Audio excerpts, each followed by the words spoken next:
السلام علیکم ورحمۃ اللہ وبرکاتہ۔ رب اشرح لی صدری ویسر لی امری واحلل عقدۃ من لسانی یفقہوا قولی۔ الحمدللہ رب العالمین والصلاۃ والسلام علی سیدنا محمد خاتم النبیین وعلی آلہ واصحابہ اجمعین۔ باب علامت المنافق، منافق کی علامتیں، 32 نمبر حدیث مبارکہ۔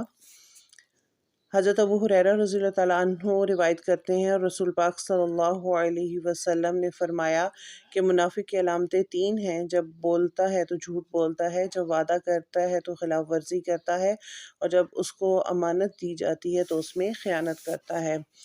پیارے نبی صلی اللہ علیہ وسلم نے اس حدیث مبارک میں نفاق کی بری خصلت کا ذکر کیا، جو آدمی کی سیرت کو کمزور اور اس کی شخصیت کو بہت خراب بنا دیتی ہے، اور اس کی زندگی کو ناکارہ بنا کے رکھ دیتی ہے۔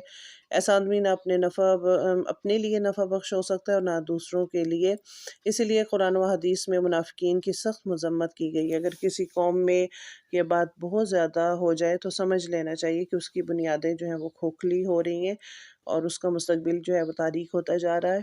جھوٹ بولنا، وعدہ شکنی کرنا اور خیانت کرنا، یہ 3 اوصاف ایسے ہیں کہ انہیں کوئی بری سے بری قوم اور بدتر سے بدتر نظام جو ہے وہ اخلاق بھی برداشت نہیں کر سکتا۔ کجا اسلام جیسا پاکیزہ مذہب اس لیے ایک مسلمان صحیح معنوں میں جو ہے اس وقت تک مسلمان ہو نہیں سکتا جب تک اس کے اندر یہ 3 خصلتیں باقی رہیں گی۔ ان تینوں چیزوں سے ہم سب کو محفوظ رہنا ہے۔